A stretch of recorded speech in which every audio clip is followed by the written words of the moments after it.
구정 명절이 끼어서 원근 각처로 우리 교우들이 내려가기도 했는데, 또 주의를 이렇게 시간 잘 정리해서 잘 지키게 된 여러분들을 주님의 은혜 안에서 축복하고 또 사랑합니다.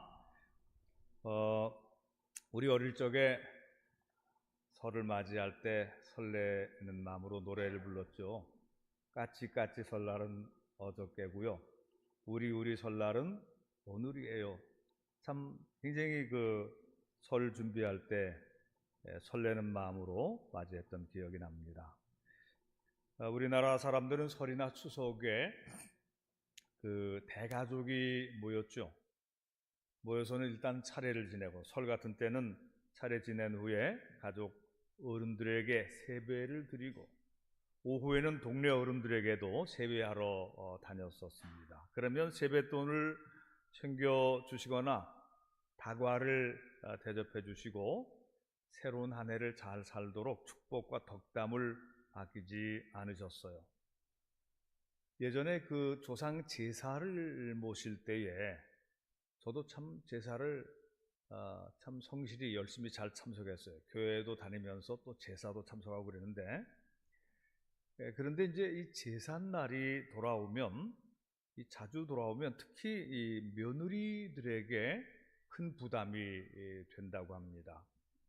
격식에 맞추어서 제사 음식을 준비하느라고 수고하고, 늦은 밤까지도 잠을 자지 않고 제사를 올려드리는 일들에 폐단이 적지 않았어요. 그래도 제가 이렇게 쭉 보면 좋은 면도 있었습니다.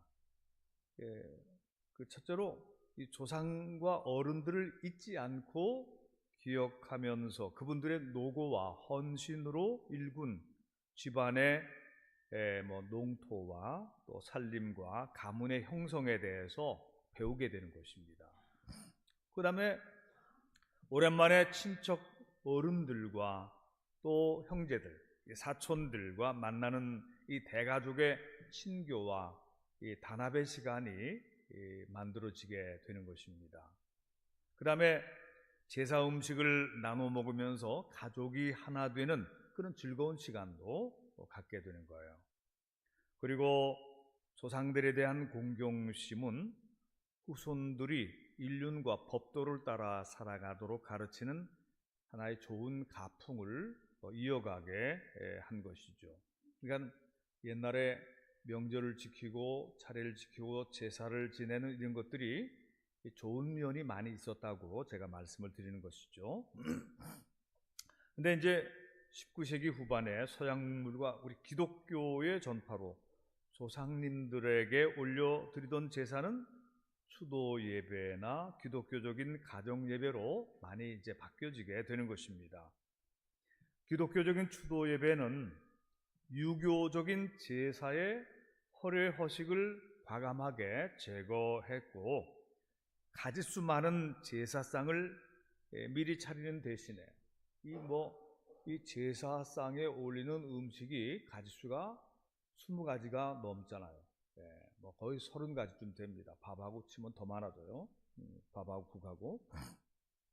근데 그런 상을 미리 차리는 대신에 테이블 위에 돌아가신 어른의 영정, 사진과 성경책, 십자가를 놓고 백합이나 국화꽃 같은 것으로 장식한 다음에 가족들이 다 모여서 하나님께 예배를 드리는 것입니다.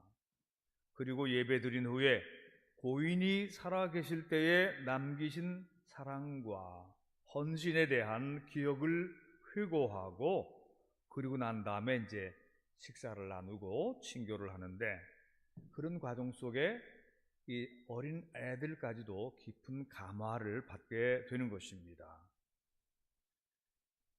기독교식으로 드리는 추도 예배나 기념 예배를 잘 준비해서 드리면 자녀 손들이 깊은 감화를 받게 되는데, 여러분들도 이 부모님 기일 같은 때에 특별히 목사님을 모셔서 추도 예배를 한번 드려보시기 바랍니다.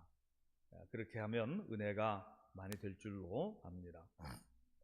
제가 이제 좀 아쉽게 생각하고 좀 염려도 하는 것은 요새 우리나라 사람들 중에 적지 않은 사람들이 제사도 안 드리고 예배도 안 드리는,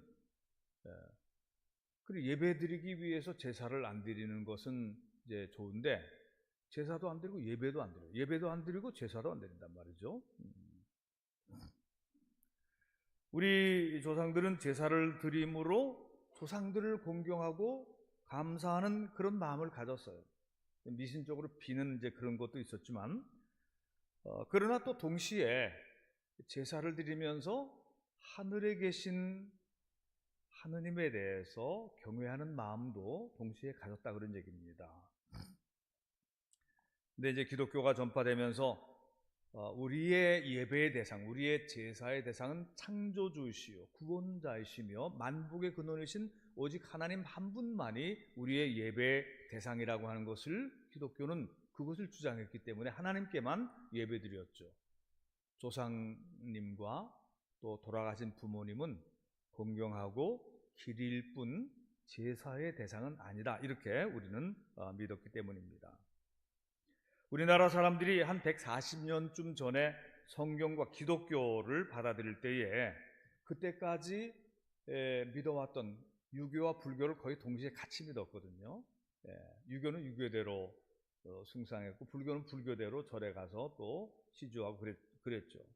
샤머니즘도 같이 이제 그런 종교인데, 그것을 싹 제거하고 기독교를 받아들였냐면은 겉으로는 그러면서 사실은 유교와 불교의 좋은 면은 그냥 그 바탕에 깔고서 그런 토양의 기독교를 받아들인 것입니다. 그래서 어떤 부분은 조금 그 샤머니즘을 그대로 받아들인 거에 대해서는 문제가 있다고 보지만, 유교적인 것 또 불교의 좋은 면을 공유하는 것은 신학적으로 괜찮다고 보는 것입니다. 토양이라고 보기 때문에.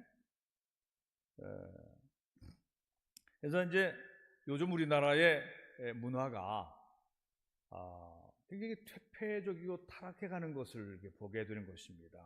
대표적으로 동성애를 인정해야 한다고 하고 또 동성 결혼을 합법화시키자고 주장하는 이런 주장들이 계속해서 나오는데, 이제 저도 이제 그것 반대하면서 막아가면서 싸우는데 앞장서고 있는데, 이런 주장은 비성경적이고 반기독교적이고 또 유교나 불교적인 그런 그 가르침에도 다 어긋나는 거예요. 그러니까 이건 아주 반인륜적인 건데, 성소수자라는 말, 그들의 인권, 이런 얘기를 하면서 이것을 만들어 가려고 하니까 국회의원이든 간에 뭐 대법관이든 간에 그것은 말도 안 되는 것이라고 우리는 아주 강하게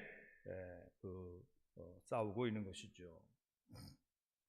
인생 어른과 선배를 존중하는 이 장유유서, 이것도 유교적인 가르침인데, 이런 것이 성경과 유교의 가르침에 공유하는 가르침인데 요즘 이런 질서도 많이 흐트러지고 있어요.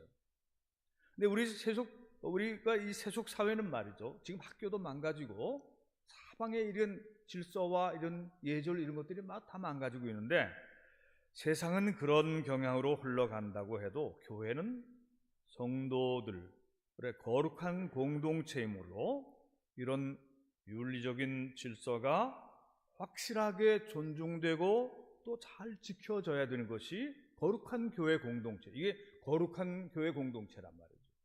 이게 세상하고 구별이 안 되면 그럼 그때의 교회가 망하는 겁니다. 여러분, 교회가 세상의 트렌드나 경향을 따라가지 못해서 교회가 망가지는 게 아니라, 교회가 너무 그들과 다 닮아가려고 자꾸 양보하다 보니까 교회하고 세상하고 다른 게 뭐 있냐? 그러면 교회 나갈 필요 뭐 있냐? 이렇게 된다는 것이죠.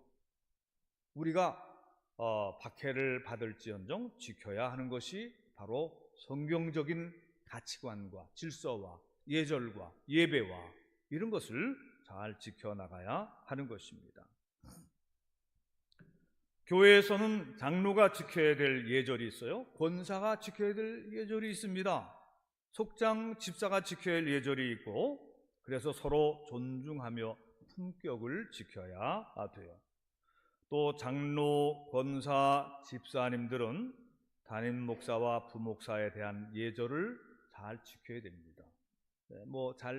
우리 교회는 잘 지켜온다고 보는데, 이 부목사님이 자기보다 나이가 한참 어리다고 존댓말을 안 쓰고 반말을 쓰는 그런 분 없죠?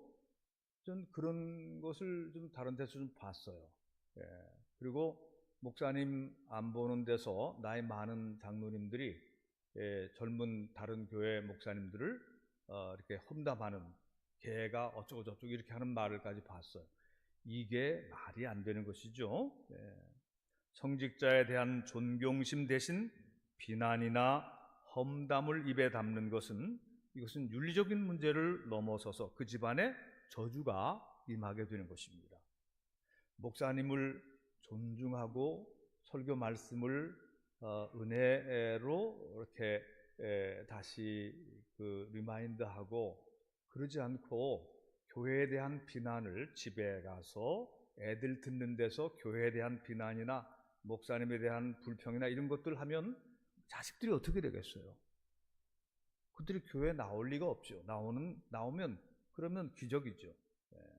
그래서 망하는 것입니다. 그렇게 해서 망하는 것입니다.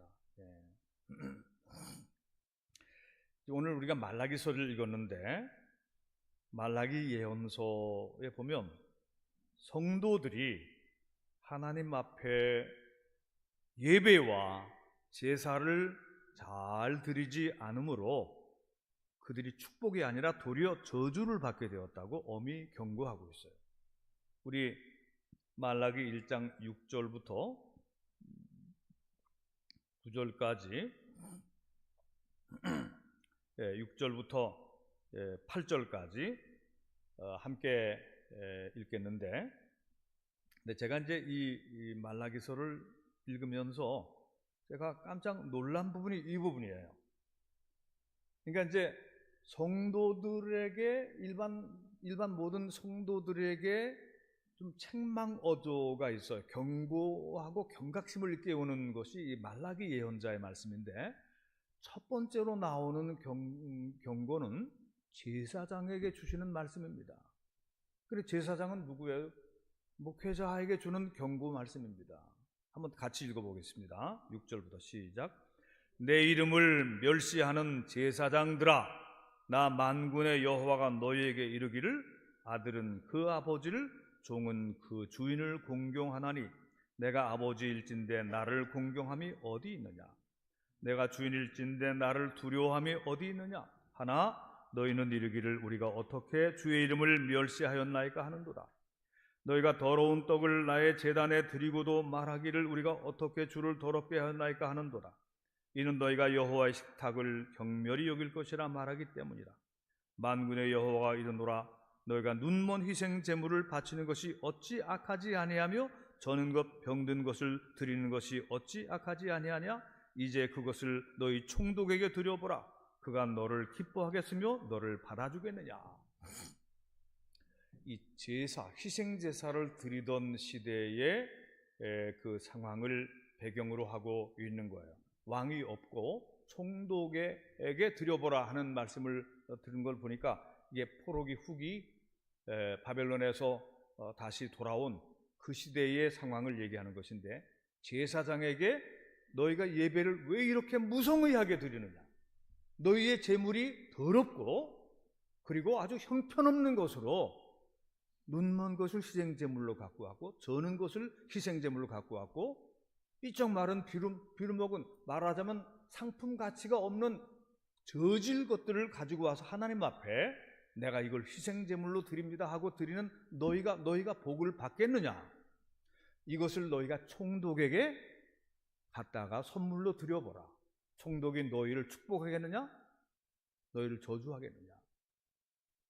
이 말라기 예언자의 예언은 아주 무섭게 휘몰아치고 있는 것입니다.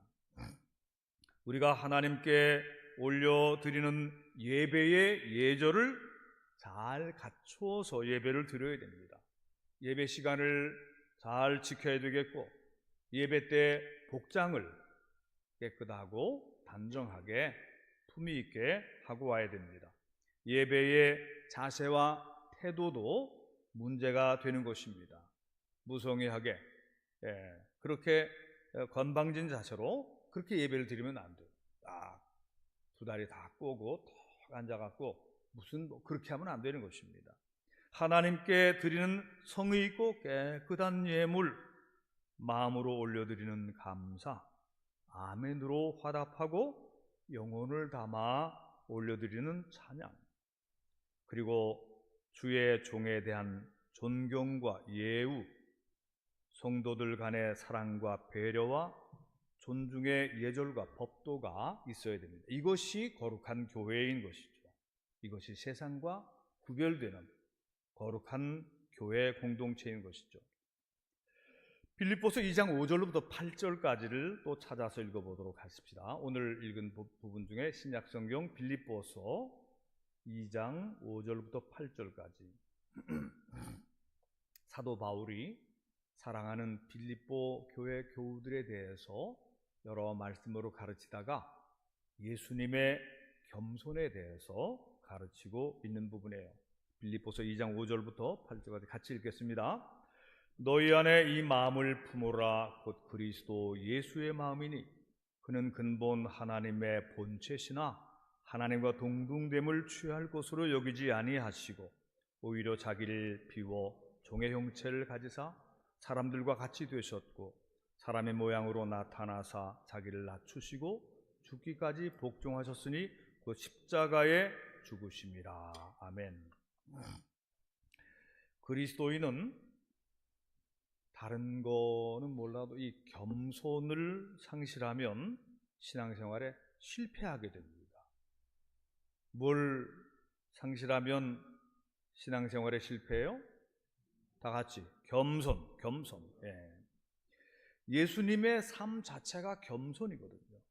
그 자체였으므로 예수님을 믿는 자들이 겸손의 미덕을 상실하거나 벗어나게 되는 순간에 그들은 그 즉시에 예수를 빙자한 사이비 종교인이 되는 겁니다. 여러분, 이 사이비는 이제 어떤 교단적으로 어떤 교단은 사이비다. 뭐 신천지도 사이비고 어떤 여호와의 증도 사이비고 이렇게 그런데 근데 이 교단적인 것을 넘어서서 이 사이비적인 이단적인 그 생활하는 이 기존 교회 정통 교회 안에 사이비 교인들이 많은 거예요. 하나님이 계시면은 그렇게 활동할 수 없는데 하나님이 아니 계신 것처럼 그렇게 살아가는 사람들도 있기 때문에 그런 것입니다. 그래서 이 교회 오래 다닌 교인은 장로님을 얘기하는 거예요. 권사님도 교회 오래 다니는 분이고 목사들도 교회 오래 다닌 사람들인데 이런 사람들이 타락하고 시험에 드는 것이 바로 이런 경우예요. 겸손과 겸허함을 상실했을 때. 지난 수요일 저녁 예배 후에 전화가 왔어요. 수요 저녁 예배 마치면은 8시 반쯤 되잖아요. 그때 이제 명절 때마다 인사하러 오는 후배 목사님이 있는데 저보다 한 20년쯤 후배예요. 목사님, 이게 기회 시간을 놓쳐서 지금 이렇게 늦었는데 가도 되겠습니까? 그래서 오시라고. 근데 이제 이사 간 집으로 오라고 그랬어요. 그분이 8시 반쯤 왔어요. 근데 그분도 보니까 식사를 안 한 것 같아서 우리가 챙겨 먹는 저녁 식사를 간단하게 같이 식사를 하고 차도 마시고 그러다 보니까 목회 상담이 됐어요. 그 젊은 목사님이 목회하는데 저도 소문을 조금 듣잖아요. 조금 어려움이 있는 것 같아요. 근데 이제 이런 얘기를 하다 보니까 이런 얘기가 나와요. 이제 그 교회 얘기인데 지금 이제 그 어떤 장로님이 교회 안에서 좀 문제를 일으키고 있어요.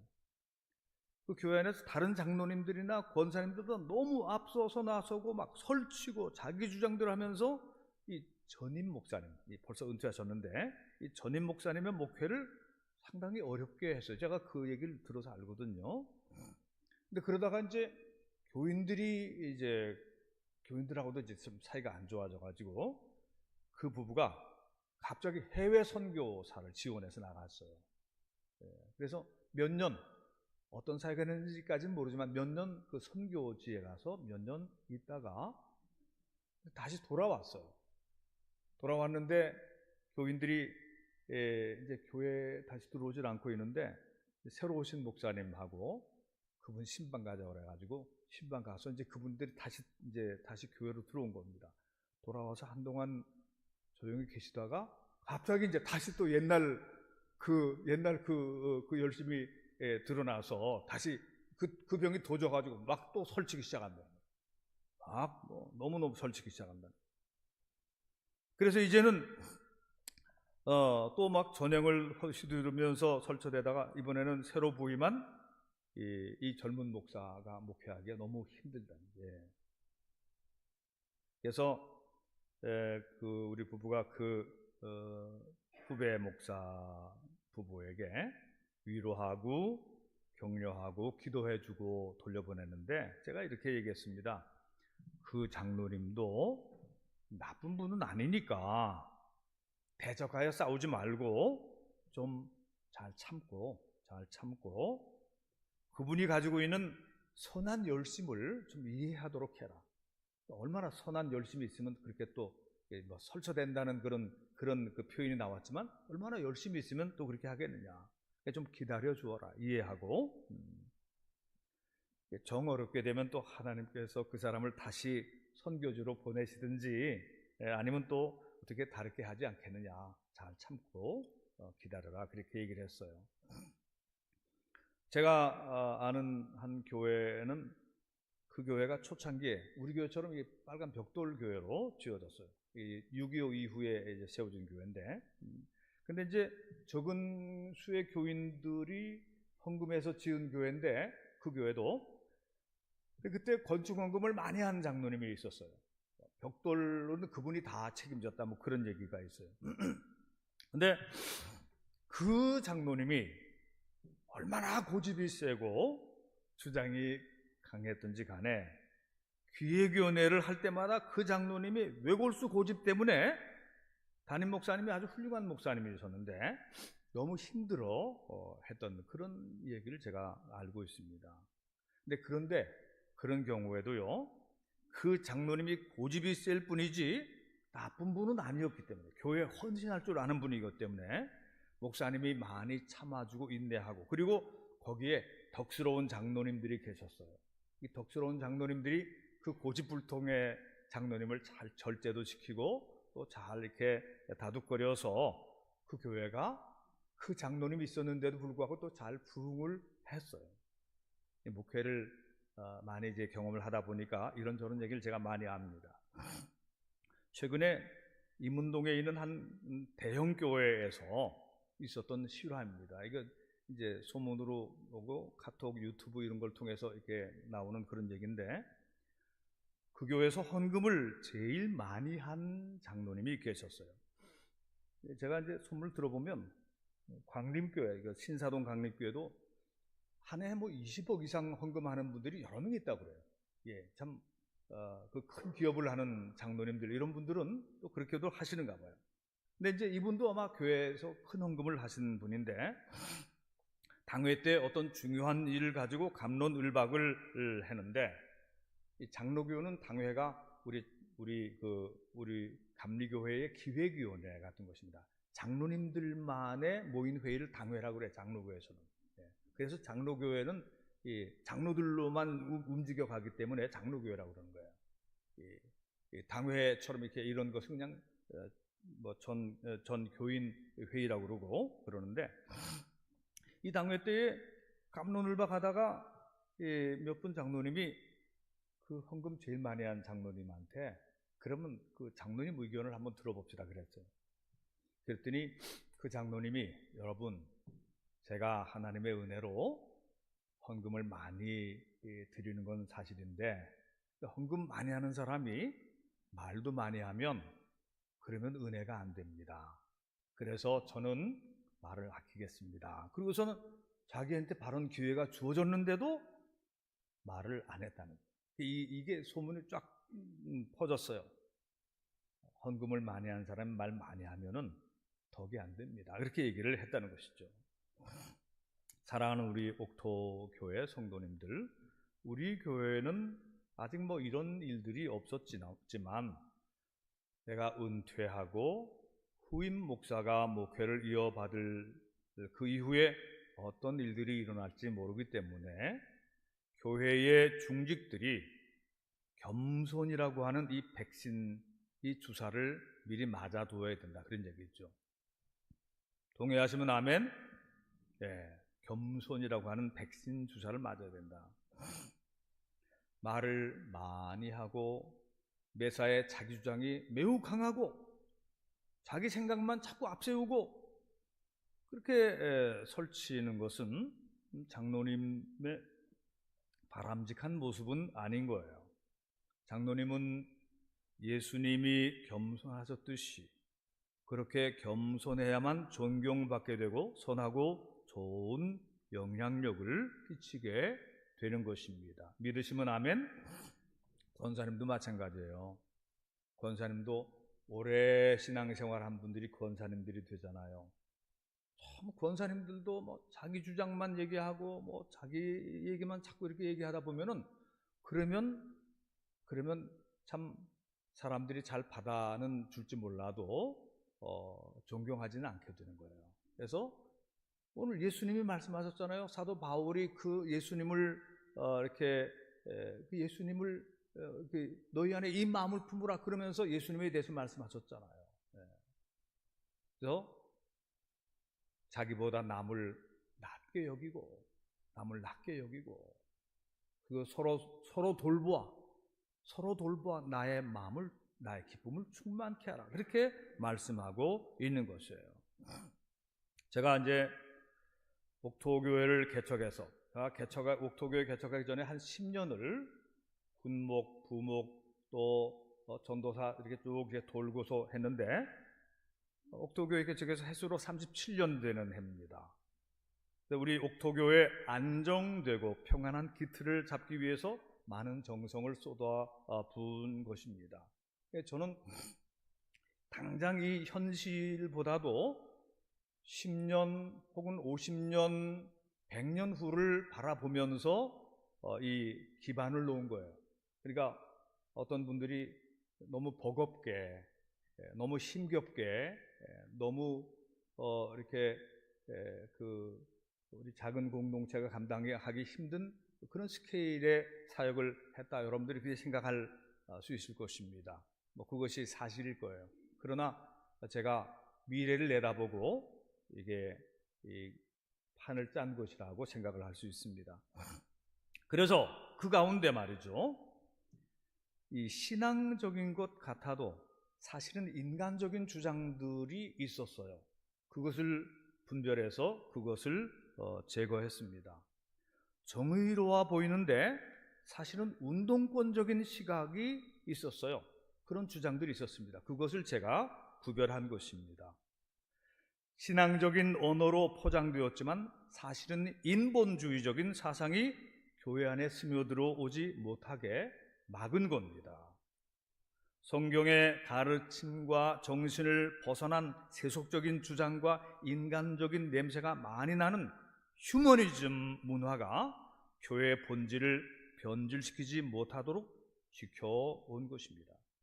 제가 이 휴머니즘이라고 하는 단어를 참 좋아했는데, 이 휴머니즘 참 인간적인, 너무도 인간적인 그런 걸 참 좋아했는데, 제가 성경을 읽다 보니까 이것이 복음주의와 성경 중심주의하고 배척이 된다고 하는 걸 알게 됐어요, 여러분. 그래서 사람들이 저를 보고 원성웅 목사, 원성웅 감독은 아주 보수주의자가 됐어, 그렇게 얘기를 합니다. 성경을 연구하고 교회를 지키려고 하다 보니까 제가 보수주의자가 된 겁니다. 저는 굉장히 진보주의자였어요. 저는 운동권적이었어요. 산업선교와 노동자 운동, 뭐 이런 거, 인권 이런 거 굉장히 밝히면서 앞장서 나갔던 사람이에요. 그런데 성경과 복음, 말씀, 신앙, 기도하다가 그러다가 보니까 사람들이 저를 보수주의자라고 말하는 것입니다. 극보수의 문제점을 저는 알고 있어요. 그러나 리버럴리즘, 이 자유주의자들, 인본주의자들, 그들은 동성애도 인정하자고 그러고 돌아다니고 있잖아요. 여기서는 타협할 수가 없는 것입니다. 여러분, 우리 교회는 정통을 지켜온 교회입니다. 그것을 아시기를 바랍니다. 하나님께서 저를 이 시대에, 이제 제가 은퇴를 곧 눈앞에 두고 있지만 하나님께서 이런 면에서 저를 앞에 세우고 있는 거예요. 교회를 지키는 자입니다. 사랑하는 성도들이여, 앞으로도 우리는 예수님만을 바라보며 예수님만을 본받읍시다. 동의하시면 아멘? 예. 여기에서는 다른 얘기가 나오면 안 됩니다. 예수님만을 바라보고 예수님만을 본받자, 그런 말씀입니다. 여러분의 믿음 생활이 아름다운 결말을 보게 되기를 저는 기도합니다. 어린아이들 제가 축복할 때도 다 안수하면서 축복할 때도 그렇게 기도하고, 월삭 기도 때도 안수하면서 축복하고, 여러분들을 축복할 때 진심으로 그렇게 축복을 하는 거예요. 여러분의 믿음 생활이 아름다운 결말을 보도록, 그리고 여러분 중에 신앙생활에 실패하는 불행한 사람이 한 사람도 없도록 저는 그것을 위해서 기도합니다. 그래서 예수님의 겸손을 배우고 또 배워야 하는 것이죠. 저 자신부터도 그렇고요. 우리가 마지막으로 빌립보서 2장 1절부터 5절까지 말씀을 또 함께 읽겠습니다. 빌립보서 2장 1절부터 5절까지 말씀 찾으셨으면 함께 천천히 함께 읽겠습니다. 시작. 그러므로 그리스도 안에 무슨 권면이나 사랑의 무슨 위로나 성령의 무슨 교제나 긍휼이나 자비가 있거든 마음을 같이하여 같은 사랑을 가지고 뜻을 합하여 한 마음을 품어 아무 일에든지 다툼이나 허용으로 하지 말고 오직 겸손한 마음으로 각각 자기보다 남을 낮게 여기고 각각 자기 일을 돌볼 뿐더러 또한 각각 다른 사람들의 일을 돌보아 나의 기쁨을 충만하게 하라.